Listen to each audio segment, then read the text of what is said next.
Hello students, in this lecture we will discuss some numericals of the chapter 9, that is force and laws of motion. So let's start. A car of mass 200 kg moving with 3 meter per second collides with another car of mass 300 kg moving in the same direction at 2 meter per second. They collide and move together after that. What is the common velocity? तो यहाँ पे बेटा जो values दे रखी है सबसे पहले वो लिखेंगे m1 200 kilogram, m2 300 kilogram, u1 3 metre पर सेकेंड, u2 की वैल्यू 2 मीटर पर सेकेंड। जब वो कोलाइड करते हैं और एक साथ चलते हैं तो उनकी जो फाइनल वेलोसिटी होगी v1 और v2 वो क्या हो जाएगी इक्वल, और वो कॉमन वेलोसिटी जो है वो हम लोगों को फाइंड करनी है। तो जो हमारा कंजर्वेशन मोमेंटम का फॉर्मूला है वो क्या होगा, m1 u1 plus m2 u2, m1 v1 plus m2 v2। जब जो वैल्यू है वो इक्वल हो जाएगी वेलोसिटी की, तो v1 और v2 इक्वल, तो ये फॉर्मूला क्या हो जाएगा m1 plus m2 into v। अब हम लोगों को कुछ नहीं करना, जो वैल्यूज़ गिवन थी वो सारी यहाँ पुट कर देते हैं। m1 u1 m2 u2 m1 m2 और v को। अब बात करते हैं, इसको मल्टीप्लाई करेंगे, इसको ये ऐड करेंगे,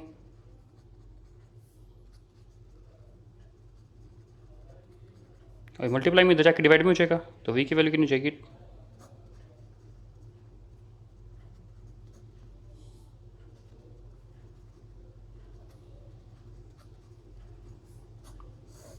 2.4 मीटर पर सेकेंड। जो ये आएगी ये उन सब की कंबाइंड वेलोसिटी, मतलब जो दोनों कार्स थे कोलिजन के बाद चलेंगे तो किस वेलोसिटी चलेंगे, दैट इज 2.4 मीटर पर second. Next question, when a cyclist stop pedalling the cycle stops after some time, which force is responsible for the stopping. मतलब जैसे कोई पर्सन है बेटा, वो साइकिल चला रहा है और जब चला रहा है तो उसके बाद वो कुछ टाइम के बाद पैडल मारना स्टॉप कर दे, तो देखा होगा कि कुछ टाइम के बाद जो साइकिल है वो रेस्ट पे आ जाती है, रुक जाती है। ऐसा क्यों? क्योंकि उस साइकिल पे कौन सा फोर्स लगता है, फोर्स ऑफ फ्रिक्शन। कौन सा फोर्स रिस्पॉन्सिबल होगा उसके लिए, फोर्स ऑफ फ्रिक्शन लिख सकते हो या फिर फ्रिक्शनल फोर्स। तो next question is, a body of mass 25 kilogram has a momentum of 125 kilogram metre पर second, calculate velocity of the body. Momentum जो है वो दिया हुआ है, दैट इज 125 किलोग्राम मीटर पर सेकेंड, मास 25 kg, वेलोसिटी निकालिए, तो मोमेंटम का फॉर्मूला m इंटू वी, तो वैल्यू देख दो 125 इंटू वी, तो v की वैल्यू कितनी हो जाएगी 125 डिवाइड बाई 25। सोल्व करेंगे तो आंसर कितना जाएगा हमारा 5 मीटर पर सेकेंड। तो जो वेलोसिटी उस बॉडी की वो कितनी रहेगी 5 मीटर पर second. Next, name the physical quantity which is determined by the rate of change of momentum. तो क्वांटिटी कौन सी होगी, फोर्स, क्योंकि फोर्स किसके होता है डेफिनेशन के according, change in momentum divide by time taken. तो रेट का मतलब होता है पर यूनिट टाइम, यानी टाइम से डिवाइड करना। तो change in momentum divide by time that is force. Physical quantity कौन सी आ जाएगी, वो force. Next question, an object of mass 100 kilogram is accelerated uniformly from the velocity of 5 metre पर सेकेंड टू 8 मीटर पर second in 6 second, calculate initial and final momentum. Mass दिया हुआ है, पहले क्वेश्चन जितना पढ़ा है उसको सोल्व करेंगे। यू की वैल्यू 5, v की वैल्यू 8 टाइम 6 सेकेंड। बात करते हैं इनिशियल मोमेंटम की, that is p1 mu 100 into 500 kilogram metre पर सेकेंड। हमारा इनिशियल मोमेंटम आ गया। Final p2 mv 800 kilogram metre पर सेकेंड। अब क्या निकालना है, also find the magnitude of force magnitude का मतलब होता है बेटा जो फोर्स है उसकी वैल्यू कितनी है। मैग्नीट्यूड कुछ अलग से नहीं है, मैग्नीट्यूड का सिंपल मतलब होगा न्यूमेरिकल वैल्यू। तो फोर्स किसके इक्वल होता है बेटा, अभी क्या था, change in momentum upon time, change निकालते हैं final momentum minus initial divide by time, 800 minus 500 divide by time that is 6, 300 by 6 that is 50।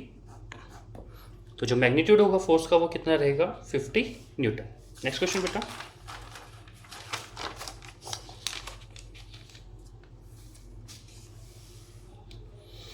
How are action and reaction forces related in magnitude and direction. जो हम लोग Newton's third law पढ़ते हैं तो उसमें आता है to every action there is equal and opposite reaction. मतलब जो मैग्नीट्यूड रहेगा एक्शन और रिएक्शन का वो क्या रहेगा, इक्वल।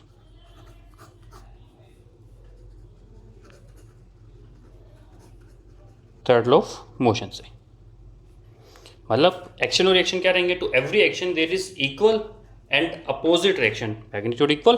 और डायरेक्शन की बात की जाए, डायरेक्शन क्या रहेगी, अपोजिट। इसका मतलब क्या हुआ, जैसे एक ऑब्जेक्ट ये एक ये, इसने यहाँ पे फोर्स लगाया तो ये मान लो एक्शन हुआ F1, तो ये इस पर इधर फोर्स लगाएगा, दोनों फोर्सेस इक्वल होंगे F1 और F2, लेकिन अपोजिट है तो एक तरफ माइनस लगा दो, चाहे माइनस यहाँ लगा लो चाहे यहाँ ना लगा के यहाँ लगा लो, अब वो आप लोगों की चॉइस है। Next question, two objects A and B of same masses and velocities v and 3v respectively are in motion. Which object will have larger momentum? Momentum का फॉर्मूला मास इनटू वेलोसिटी। तो अब object A का momentum निकालते हैं, जैसे P1 मास M1 मान लो, दोनों का सेम मास है A और B, एज्यूम क्या मास क्या रहेगा M, तो mv हो जाएगा मोमेंटम। बोल B का P2 m into 3 that is 3mv, ये mv है ये 3mv है, तो किस ऑब्जेक्ट का जो मोमेंटम है वो ज़्यादा है, दैट इज बॉडी B या ऑब्जेक्ट B, उसका मोमेंटम क्या है, ज़्यादा है। ज़्यादा क्यों है, क्योंकि जो उसकी वेलोसिटी है वो ज़्यादा है। Next question, a stone is released from the top of tower of height 19.6 meter. Calculate momentum transfer to the ground if acceleration produced is 9.8 meter per second and mass is 1 kilogram. कोई stone है, उसको एक tower से release किया है। जब भी हम लोग किसी ऑब्जेक्ट को रिलीज़ करते हैं तो जो उसकी इनिशियल वेलोसिटी है वो क्या रहती है, 0, यू 0 रहेगी। मोमेंटम ट्रांसफ़र निकालना है मतलब फाइनल वेलोसिटी निकालनी है, फाइनल पता नहीं। एक्सेलरेशन दे रखी है 9.8 मीटर पर सेकेंड और हाइट मतलब कितना डिस्टेंस ट्रेवल किया, 19.6 मीटर। तो सबसे पहले हम लोग निकालते हैं final velocity, that is v square minus u square is equals to 2as, v square minus 0 square 2 into 9.8 into 19.6, V square की वैल्यू कितनी हो जाएगी 19.6 इंटू 19.6 मतलब 19.6 का स्क्वायर, तो v की वैल्यू कितनी हो जाएगी यहाँ पे 19.6 मीटर पर सेकेंड। ये तो आ गई फाइनल वेलोसिटी जब वो ग्राउंड को टच करेगा। अब हम लोग को निकाला है मोमेंटम ट्रांसफर, मतलब momentum transfer final momentum minus initial, इसको ये भी लिख सकते हैं m into V minus U. Mass 1 kilogram, v 19.6, u 0, तो 1 इंटू 19.6 करेंगे तो कितना जाएगा 19.6 किलोग्राम मीटर पर सेकेंड। तो जो हमारा मोमेंटम ट्रांसफर आएगा वो कितना आएगा 19.6 मीटर पर सेकेंड। नेक्स्ट क्वेश्चन बेटा, define the SI unit of force. जो फोर्स है उसकी जो SI यूनिट है वो क्या है, न्यूटन। अब यहाँ पे डिफाइन करना है, तो डिफाइन करने का मतलब होगा हम लोग डिफाइन करेंगे 1 न्यूटन को। हम लोगों को पता है जो फोर्स है उसका फॉर्मूला होता है मास इनटू एक्सेलरेशन, तो यहाँ से 1 न्यूटन किसके इक्वल हो जाएगा 1 किलोग्राम इंटू 1 मीटर पर सेकेंड। इस फॉर्मूले के बेसिस पे हम लोग यहाँ पे 1 न्यूटन को डिफाइन करेंगे। मतलब when a force produces an acceleration of 1 meter per second square in an object of mass 1 kg, then the magnitude of that force is 1 newton. मतलब 1 न्यूटन वो फोर्स रहेगा, मतलब उतना फोर्स रहेगा जब वो किसी ऑब्जेक्ट में एक्सेलेरेशन प्रोड्यूस करे। एक्सेलेरेशन कितनी होनी चाहिए? 1 मीटर पर सेकेंड स्क्वायर, और ऑब्जेक्ट का मास कितना होगा? 1 किलोग्राम। तो उसी सिचुएशन में हम लोग फोर्स को बोलते हैं बेटा 1 न्यूटन। नेक्स्ट क्वेश्चन, एक फोर्स दिया हुआ है बेटा 2 newton, acting on the body changes its velocity from 2 metre पर सेकेंड टू 5 मीटर। मतलब u की वैल्यू 2, v की वैल्यू 5, कितने टाइम में? 10 सेकेंड में। निकालना क्या है? मास। फॉर्मूला ये यूज कर लो। अब एक्सेलेरेशन तो दे नहीं रखी, तो एक्सेलेरेशन का फॉर्मूला लगा लो, v minus you by T. ये सारी वैल्यूज उठा के यहाँ पुट कर दो, और जो हमारा आंसर है वो आ जाएगा। कैसे आएगा? फोर्स की वैल्यू 2 न्यूटन दे रखा है, मास पता नहीं, final velocity 5, initial 2 divide by 10। Time जो था वो हमारा कितना दे रखा है? 10 सेकेंड। तो 2 इंटू 10 करोगे तो 20, 3 इंटू वी, ये मास हो जाएगा, 3 इंटू एम हो जाएगा, क्योंकि ये 3 आ जाएगा यहाँ से, एम एज इट इज। तो एम निकालने 20/3 बात करते हैं। अब इसको डिवाइड करेंगे तो कितना आ जाएगा? ये राउंड ऑफ करेंगे तो 6.67 किलोग्राम। किलोग्राम में क्यों है? क्योंकि जो फोर्स है वो एसआई यूनिट में है। एसआई यूनिट क्या है? न्यूटन। तो मास भी क्या रहेगा? किलोग्राम में रहेगा। नेक्स्ट क्वेश्चन बेटा, what is the acceleration produced by the force of 12 newton exerted on an object of mass 3 kg। Force दे रखा है 12 न्यूटन, मास 3 kg। अब इस क्वेश्चन में मास दे रखा है, एक्सेलरेशन निकालनी है। उस क्वेश्चन में मास निकालना था, तो फॉर्मूला यूज कर लो, mass into acceleration, that is 12, 3 into A, 12/3, that is 4 metre पर सेकेंड स्क्वायर। नेक्स्ट क्वेश्चन बेटा,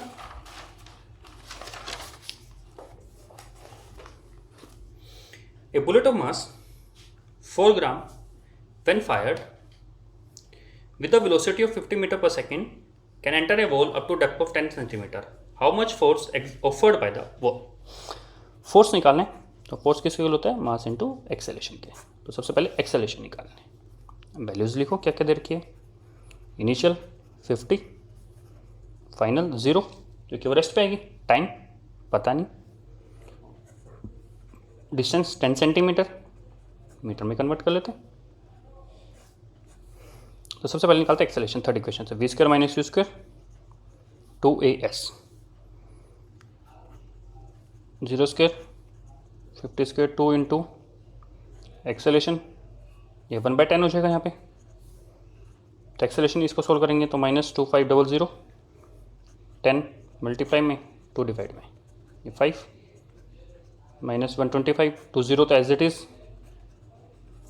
मीटर पर सेकेंड स्क्वायर। फोर्स निकालें, मास 4 डिवाइड बाई 1000, ग्राम में था, किलोग्राम में कन्वर्ट किया,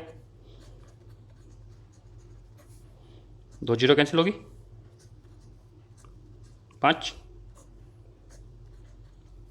तो कितना बचा? 2 इंटू -25 -50। माइनस का मतलब अपोजिट फोर्स लग रहा है, क्योंकि जो वेलोसिटी है वो डिक्रीज हो रही है। Next question, a man throws a ball of mass 0.4 kg vertically upward with the velocity of 10 metre पर second. What will be the initial momentum? Initial momentum मतलब mp1 m into 0.4 into 10, that is 4 kilogram metre पर second. अब बात करते हैं what would be the momentum at highest point. जब भी किसी ऑब्जेक्ट को हम लोग थ्रो करते हैं अपर डायरेक्शन में, तो वो एक मैक्सिमम हाइट पे जाके रुक जाता है। तो मैक्सिमम हाइट पे वेलोसिटी क्या रहेगी? 0। तो momentum mv 0.4 into 0, that is 0 kilogram metre पर सेकेंड। नेक्स्ट क्वेश्चन बेटा, a bullet of mass 20 gram is fired with a velocity of 150 meter per second from the pistol of mass 2 kg. What is the recoil velocity of the pistol? अब हम लोगों को recoil velocity निकालनी है, किसकी? Pistol की। Values रखें M1 2 kg, M2 20 gram, that is 20 divide by 1000 kilogram. अब फायर किया है 150 मीटर पर सेकेंड से, तो U1 0, U2 0, V1 निकालने, V2 की वैल्यू दे रखी है 150 मीटर पर सेकेंड। अब जो ये U1 U2 0 लिखे हैं वो किस बेसिस पे लिखे हैं वो देखिए, M1 U1, M2 U2, M1 V1 plus M2 V2, ये होगा बिफोर फायर, ये होगा आफ्टर फायर। जब भी हम लोग बुलेट फायर नहीं करेंगे मतलब बिफोर फायर, तो उनकी जो वेलोसिटी रहेगी वो 0 रहेगी। जब पिस्टल ने बुलेट पे फोर्स नहीं लगाया तो बुलेट भी पिस्टल पे फोर्स नहीं लगाएगी, तो उस सिचुएशन में U1 और U2 क्या रहेंगे 0। इनमें से एक वैल्यूज दे रखी है, दूसरी हम लोगों को निकालनी है, तो वैल्यूज रख दीजिए 2 × 0,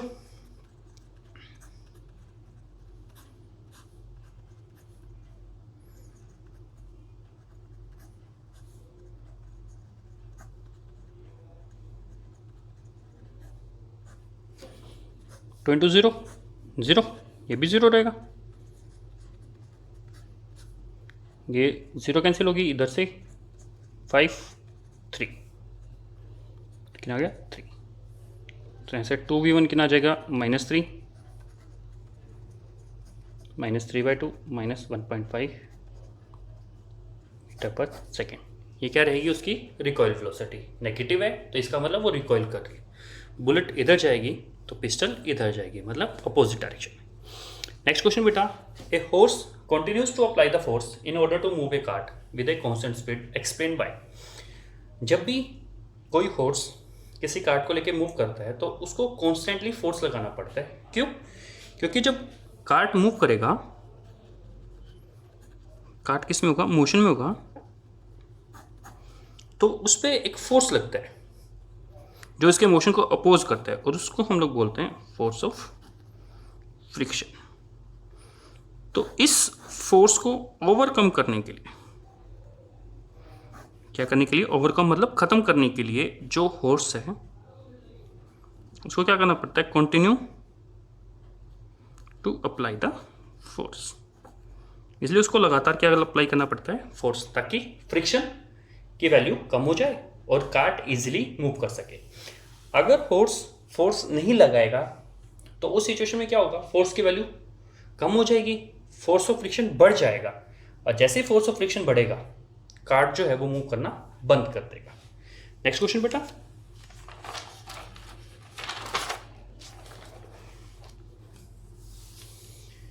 the velocity time graph of N object of mass 50 gram is shown in figure. Observe the graph carefully and answer the following question. एक वेलोसिटी टाइम ग्राफ दिया हुआ है, ग्राफ को ध्यान से देखिए, और एक मास दिया हुआ है 50 ग्राम। अब हम लोगों को निकालना है, calculate force exerted in the interval 0 to 3 second. 0 से 3 सेकेंड के बीच में ऑब्जेक्ट पे कितना फोर्स लगा वो निकालना है। Calculate force exerted in the time interval 6 to 10 second. 6 से 10 सेकेंड जो है उस सिचुएशन में भी क्या निकालना है हम लोगों को, force. Is there any interval in which no force act on the object. अब इस पूरे में कोई ऐसा भी होगा कि जिस टाइम पे उस ऑब्जेक्ट पे फोर्स नहीं लग रहा। तो हम लोग स्टार्ट करते हैं हमारे फर्स्ट पार्ट से। टाइम इंटरवल कितना है, 0 to 3 सेकेंड, 0 से 3। अब 0 पे इनिशियल वेलोसिटी कितनी है 0, 3 पे फाइनल वेलोसिटी कितनी है 120। तो एक्सेलेरेशन निकालते हैं। तो एक्सेलेरेशन के लिए 120 - 0 डिवाइड बाई 3 - 0। जब भी हम लोग स्लोप निकालते हैं तो 2 पॉइंट्स लेके निकालते थे, जैसा हम लोगों ने किया था। तो यहाँ पे V2 - V1, T2 - T1। V2 V1 मतलब 2 वेलोसिटीज हो सकती हैं, इनिशियल और फाइनल। बात कर लो, मतलब 2 पॉइंट जैसे थे, एक पॉइंट ये ले लिया और एक ये ले लिया। टाइम का एक पॉइंट ये रहेगा, एक ये। जब टाइम 0 था तो वेलोसिटी भी 0, मतलब T1 0 तो V1 भी 0। जब टाइम 3 हुआ तो वेलोसिटी कितनी होगी 120। तो ये वैल्यूज यहाँ रख दी। तो कितना आ जाएगा 120 डिवाइड बाई 3। तो एक्सेलेरेशन कितनी आ जाएगी बेटा, यहाँ से अगर इसको डिवाइड करते हैं 40 मीटर पर सेकेंड स्क्वायर। फोर्स निकालना है, मास इंटू एक्सेलेरेशन। मास कितने 50 gram divide by 1000 into 40। 0 cancel हो गई है, ये 2 आ जाएगा, यहाँ से भी कितना आ जाएगा, इसको सोल्व कर देंगे, 2 न्यूटन। बात करते हैं सेकंड के लिए। टाइम इंटरवल कितने, 10 सेकंड तक है। कहाँ से स्टार्ट हुआ है ये, 6 to 10 सेकंड। अब एक वैल्यू ये लेंगे और एक ये, तो एक्सेलरेशन निकाल लो। जब टाइम 10 था तो वेलोसिटी कितनी थी, 0, और 6 पे 120, तो 10 माइनस 6 माइनस 120 डिवाइड बाई 4, तो एक्सेलरेशन कितना आ जाएगा यहाँ से, माइनस, इसको सोल्व करेंगे 3 आ जाएगा, 0 एज इट इज़, 30 मीटर पर सेकेंड स्क्वायर। फोर्स निकालना है, मास 50 ग्राम डिवाइड बाई 1000, ये -30, 2 0 कैंसिल होगी, इसको मल्टीप्लाई करेंगे, -15 डिवाइड बाई 10 -1.5 न्यूटन। तो फर्स्ट पार्ट में जो फोर्स लगना था वो आ गया, सेकंड पार्ट में जो फोर्स लगना था वो आ चुका है। अब बात करते हैं कोई ऐसा इंटरवल है जिस पे क्या लगे, फोर्स ना लगे। फोर्स का फॉर्मूला अगर हम लोग देखा जाए तो फॉर्मूला होता है m इंटू एक्सेलेरेशन मतलब v minus you by T. अब इस ग्राफ में ध्यान से देखिए, कोई ऐसा इंटरवल दिख रहा है कि जहाँ पे इनिशियल और फाइनल वेलोसिटी सेम रहे। वो इंटरवल है 3 से 6 सेकंड तक, क्योंकि 3 पे भी वेलोसिटी 120 है और 6 पे भी वेलोसिटी कितनी है, 120 है। तो अगर यहाँ पे एक्सेलरेशन निकालते हैं, ए बी पार्ट में एक्सेलरेशन क्या रहेगी, 0, तो एक्सेलरेशन 0 तो फोर्स भी क्या रहेगा, 0। तो जो थर्ड पार्ट है उसका जो हमारा आंसर आएगा वो कितना आ जाएगा हमारा, यहाँ पे लिख देते हैं 3 सेकेंड टू